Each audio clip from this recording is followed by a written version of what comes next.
আসসালামু আলাইকুম ওয়া রাহমাতুল্লাহি ওয়া বারাকাতুহু। আলহামদুলিল্লাহি ওয়াসসালাতু ওয়াসসালামু আলা রাসূলিল্লাহ ওয়া আলা আলিহি ওয়া আসহাবিহি আজমাইন। সম্মানিত দিনী ভাই ও বোনেরা, দেশে বিদেশে যে যেখান থেকে দেখছেন সকলকে জানাই আন্তরিক শুভেচ্ছা।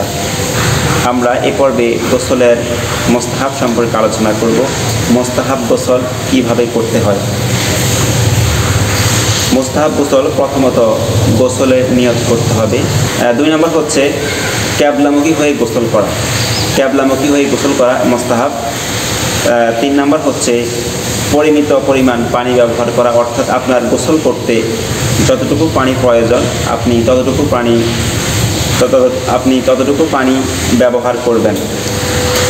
পানি অপচয় করা ঠিক না, আপনারা এগুলো করবেন না, পরিমাণ মতো পানি ব্যবহার করবেন। 4 নম্বর হচ্ছে শরীর ভালোরূপে ঘষে মেজে ধৌত করা। শরীরে যদি কোথাও নাপাকি লেগে থাকে তাহলে ভালোভাবে দেখে ঘষে মেজে আপনারা তা পরিষ্কার করে নেবেন। এটা হচ্ছে গোসলের মোস্তাহাব। 5 নম্বর হচ্ছে গোসলের পর শরীর ঢেকে ফেলা। গোসলের পরপরই আপনি আপনার কাপড় পরিধান করে নেবেন, শরীর ঢেকে নেবেন। এবং 6 নম্বর হচ্ছে তাড়াতাড়ি শরীর ঢেকে ফেলা। গোসলের পর অতি তাড়াতাড়ি আপনাকে কাপড় পরিধান করে নিতে হবে। এটা হচ্ছে গোসলের মোস্তাহাব। আমাদেরকে আল্লাহ তাআলা এগুলো আমল করার তৌফিক দান করুক, সেই আশা ব্যক্ত করে আমার আজকের আলোচনা এ পর্যন্তই।